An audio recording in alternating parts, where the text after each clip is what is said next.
enable.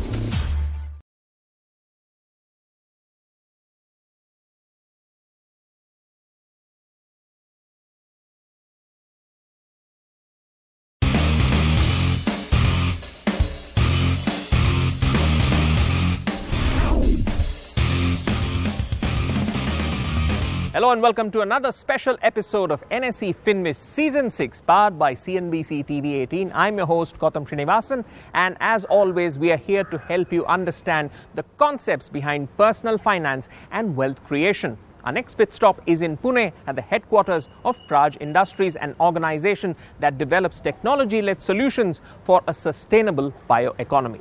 Let's take a look. Established in 1983 with the objective of providing cutting-edge solutions to distillery industries, Praj Industries claims to be India's most successful company in the field of bio-based technologies and engineering. What started off as an entrepreneurial venture 3 decades ago is today working towards making the world a better place. Praj Industries is providing a bouquet of sustainable solutions for bioenergy, high-purity water, critical process equipment, breweries, and industrial waste treatment. Spread across 5 continents and 75 countries, Praj offers innovative solutions to significantly add value in bioethanol, biodiesel, brewery plants, and related wastewater treatment systems for customers worldwide. This week, NSE FinWiz is at Praj Industries campus in Pune to discuss personal finance and wealth creation. I would like to ask the experts the percentage of the investment based on the government policies and RBI, how we need to change our investment portfolio.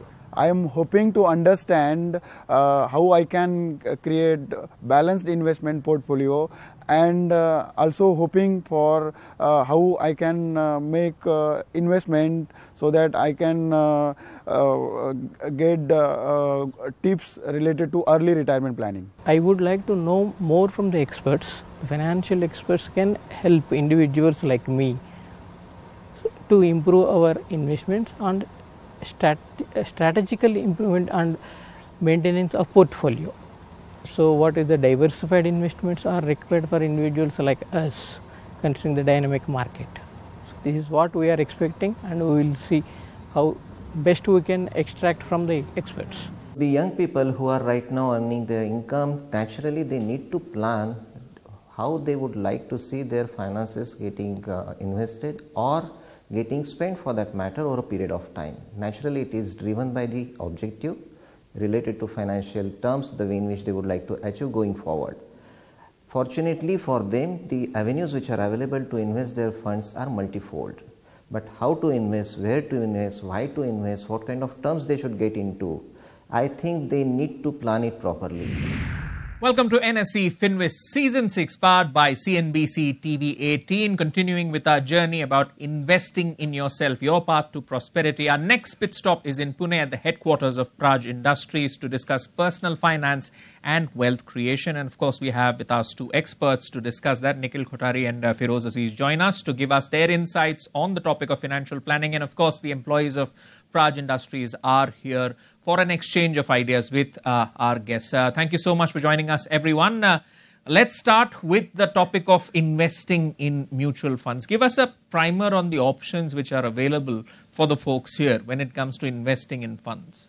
Okay, so a lot of people believe mutual fund is equities, but I'll say mutual fund is not equities. It's a vehicle to invest in different asset classes. So through mutual fund, you can invest in equities. Through mutual fund, you can invest in money market called as debt instrument. Through mutual fund, you can invest in debt mutual funds. Through mutual fund, you can invest in gold. And in future, through mutual fund, you can invest in real estate also. So mutual fund is just a vehicle to invest in different asset classes. So when you're investing in mutual fund, first you need to decide that where I want to invest my money. Do I need this money for a very short period of time? Maybe say 10 days to 1 month or 2 months. Then I invest in something called as liquid funds, which is like a money market instrument. If you have a horizon, say I want to invest for 1 to 3 years, something like a fixed deposit, then you invest in debt mutual funds. And if you have a horizon that I want to invest for 4 or 5 years and a mix of debt and equity, then you have something called as a balanced fund, which is a mix of debt and equity. And if you want to invest for long term, then there's a call of equity mutual fund. All right. And investing is kind of like going on a diet. You have to pick and choose what you consume to have, the desired results. So from that perspective, when it comes to investing, how do you, in a fund, how do you gauge the quality of a fund? What should be the parameters for someone to look at when they look at, the various options which are available to them when it comes to investing in funds? What you can do is you can either go to an advisor who can have the potential to see what are the schemes which are going to be contemporary for 3 years.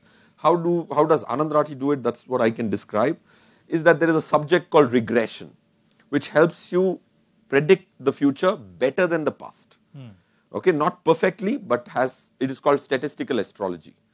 It draws trend lines. So if you're choosing on the basis of regression, then you will be better off. Now, where do you get access to this information? Media definitely gives you information which is far, far better than doing your homework yourself. So you can look at Money Control, you can look at TV 18 and get this advice for free. Or the other alternative is go to Money Control, go to Value Research and see which are the 5-star funds. Because if there are 400 odd funds, 5-star funds would be a very few, 50, 70 of them. If you chose from those, that could be another method which is a little more static than being more involved. All right, and looking at it from the mix perspective, as the amount of options that you have, what's the sort of right mix to have when it comes to funds? What sort of advice would you give them? Because a lot of the people might be thinking, should I go for an actively managed fund or should I just go for an index fund? Active fund is basically where the fund manager takes a call that where to invest in, and passive managed fund is basically the fund manager just buys a already defined calculated index. So he buys stocks exactly what they're in the index. So here the fund manager do not uses his ability to pick up stocks. Now, why passive managed fund are considered better than active managed fund in one parlance, which is called as the expense ratio.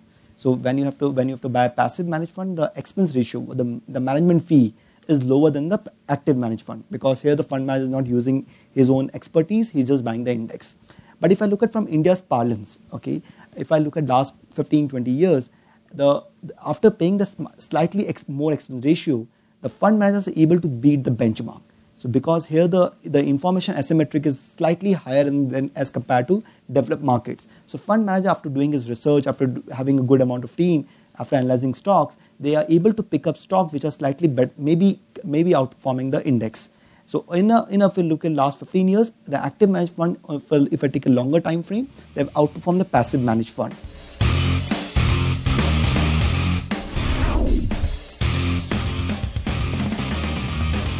Welcome back to NSE FinWiz Season 6, powered by CNBC TV 18. We are at the headquarters of Praj Industries here in Pune.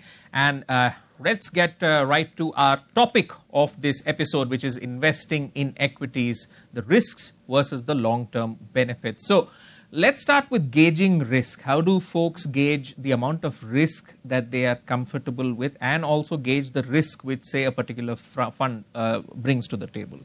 So let me first explain what do you mean by risk. So risk basically mean what you expect and what actually happen, there will be a difference.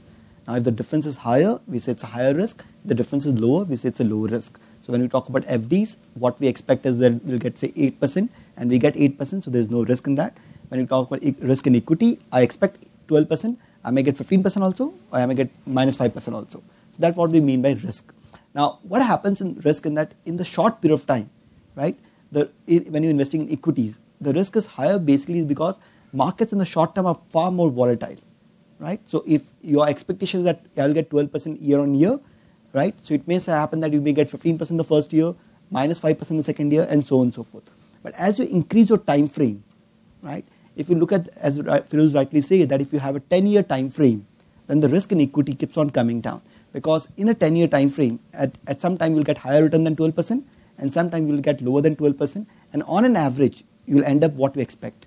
So risk all depends on your time frame. If you have a very, very short time frame, you need to invest in lower risk asset. If you have a longer time frame, then only can look at higher risky assets. Speaking of risk, when we look at debt funds, it's relatively less risk prone versus equity funds. But recently, you've got lots of news coming in which has made a lot of people wonder about, the prospects when it comes to debt funds. So anything you'd like to clarify on that point, on the risk factor when it comes to debt funds? So specifically talking about debt funds, So debt funds carry two types of risk. One is called as the interest rate risk, that if RBI increases the interest rate, the bond price comes down, right? So that's one type of risk called as duration risk. And the second risk which debt fund carries is called as credit risk. So what this debt fund does is that they take money from you and they go and lend to corporates. So if you are given money for 5 years and I take a paper which is of 10 years, and if RBI increases the interest rate, my bond price comes down. So that's one risk which I carry, that the amount which I bought the bond maybe is lower right now. The second primary, which is the recent phenomenon, is called as credit risk, that I lend the money to a corporate. Now the corporate either is now not able to refund back my money. So when I lend money to someone, he has to repay back money to me. That's a risk. So that's called as credit risk. How do you manage interest rate risk? You invest in a fund which exactly invest in paper which are with your time frame. So if you want to invest for 1 year or 2 years, select a fund which also invests in 1 to 2 year paper. So then you manage your interest rate risk. So how do you manage credit risk? Is that you invest in funds which are got a very, very high quality papers. So which invest in AAA, AA plus papers. And if you want to take a credit risk, when you take a credit risk, you get a higher interest also. Then you can select funds which are single A, AA and so on and so forth. So basically you have to look at both the factors, match your investment horizon with the fund average maturity. That will how you manage your interest rate risk. On the credit risk, select paper which are slightly good quality papers which are AAA and above, AAA and equivalent. You invest in those funds.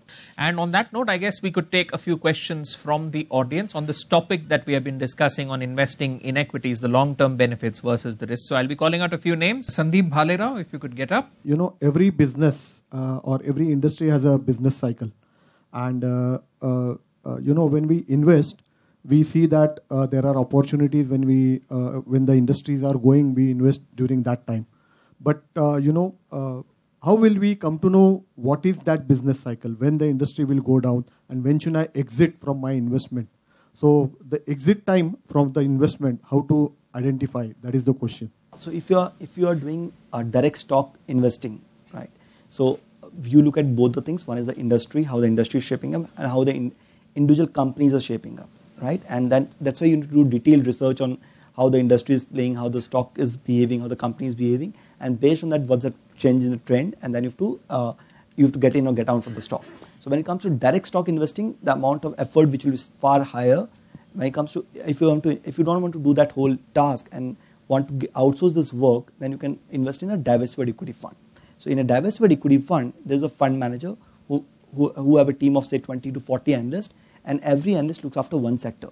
So there will be a pharma analyst, there will be IT analyst, there will be FMCG analyst. So then they look at broader picture and then say what is the trend from the overall industry perspective, which sectors likely to do better, and accordingly they will increase their weight in that sector and decrease the weight in other sector. All right. Thank you so much for asking your question. And on that note, we'll take another short break. When we return, the floor will be open to the employees here at Praj Industries to ask any questions that they have to our financial planning experts. And of course, stay tuned and you can stay updated with us on our website, nsefinwiz.com, and of course, connect with us on our Facebook and Twitter handles at NSE FinWiz. We'll be right back. Stay tuned.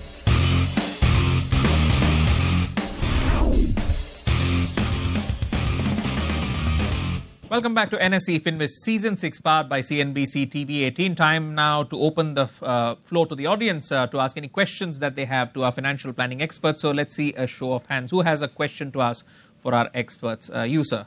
In financial planning, when I have discussed, people say that what goals you have. So if it's a goal of 5 years and if it's a goal of say 15 years, then the strategy will be different. But we know everybody that the market we cannot predict. So how, because I don't have that knowledge of market or whatever, so I believe on somebody and he takes care of my investment. And he tells me, okay, if 5 years is your short-term goal, then do in this, like banking, now for 3 years in banking, then change, I'll switch over. So those things are done by the fund manager, whoever manages your fund. Okay. But if nobody can tell what market is going to be, then how these decisions, I should believe that those decisions are going to fetch me the results what I expect or maximize the results. Okay. Feroz, you want to take this? How exactly to go about it? of course, what happens is, firstly, you have to be clear who is a fund manager, who is a wealth manager. So that nomenclature has to be very clear. Fund manager is that person who manages the money inside a mutual fund. What you might be referring to is a wealth manager. So that we have clarity, and once you have clarity, then you can define their roles and then see their capability to do that role, right? So wealth manager's job is to give you a strategy to achieve your objective. And the strategy has to be, in my opinion, if you have to look at strategy, your strategy will have one element is what is my asset allocation, right? Kitna equity mein jayega, kitna debt mein jayega, kitna gold mein jayega, agarche jayega. So that's one element of strategy. So whenever you are taking a piece of advice, you will have to categorize it into what component of strategy it is, right? If it is an asset allocation strategy, saying that, yeah, because you are a 5-year goal, you have a 5-year goal, I'm putting 70% in debt. Now that's an asset allocation advice he or she is giving you, right? So that's a very important piece of advice. And then you will have to ask for the rationale of why you're saying so. And there you will have to do your own homework. So this will require intense involvement from your side as well. Once you put the strategy, then you don't have to worry saying that these are the things I do, these are the things I don't do. Then the wealth manager should know. Otherwise, he will keep giving you products after product, which might be a wrong strategy. Thank you so much for asking a question. Let's see some hands there. I'm Dilip Bagre, working as a senior GM in engineering. My question is related to the mutual fund SIPs. Okay. Last 10 to 15 years, I'm investing in SIPs. Right. All class, that large cap, small cap, mid cap, diversified. Okay. But last 3-4 years, the small and mid cap equities, they were giving me a very good return around 20 to 25%. Okay. But in the falling market, they have taken a very big hit. Right. And they are giving a single digit now. Okay. So my question is whether to invest in small and mid cap is a wrong decision with respect to the diversified and large cap? So in last 1 year, broadly the mid and small cap would have fallen by 20%, mid cap would have fallen by 15%, and large cap would be either flat or up by 3 to 4%. Right? So based on that, obviously the fund performance has changed over a period of time. But if you have a long horizon, right, if you are looking for investing in all the three assets from a 15 to 20 year perspective, in a long term, small cap fund tend to outperform the mid cap fund, and mid cap fund tend to outperform the large cap fund from a pure return perspective. But obviously the volatility will be higher in small cap as compared to mid cap and compared to large cap. So the idea is that when you're investing in this three category of fund, first we have a longer horizon, right? And from a volatility perspective, the small cap and mid cap will be more volatile than a large cap fund. But again, if you have a very short period of time, if you're looking at next 3 to 4 year perspective, then I'll say that obviously you need to manage your risk. You need to decide your asset allocation.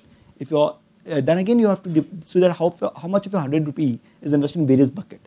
So if you're out of 100 rupees, 60-70% is in mid and small cap, then you need to change your asset allocation. If you have a very short period of time, but if you still have a 15 to 20 year time frame and you are willing to bear the volatility and have patience to stay invested, then I'm saying this small and mid cap fund should be able to outperform the large cap fund if you have a longer time frame. But again, you need to divide your money across various buckets. You need to see how much you need to invest in large cap, mid and small cap. But again, as I told you, when you're investing in this three fund, the volatility will always be higher in mid and small cap fund as compared to large cap fund. Time's up on this episode. It's been an interesting exchange of ideas, and of course the topic has been on investing in equities, risks versus long-term benefits. I'd like to thank the audience here for asking the questions, and of course to our financial planning experts for answering them. And thank you to our viewers for tuning in. Remember, you can stay updated with us at nsefinwiz.com, and of course connect with us on our Facebook and Twitter handles at NSE FinWiz. Thank you so much for watching. We'll be back with another episode.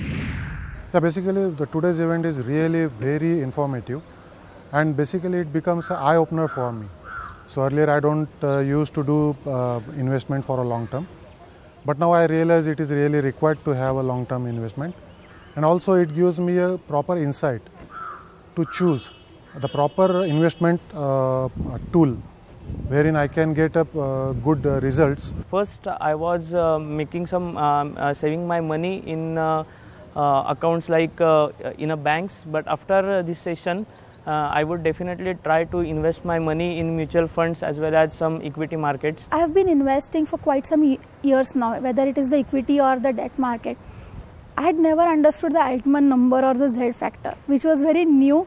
Ratings or Chrysler ratings were not new. So the one major change I would start doing is changing from just an investment to a wealth creation portfolio based now on the Z factor. So it would give me more of a conscious decision, choice and option.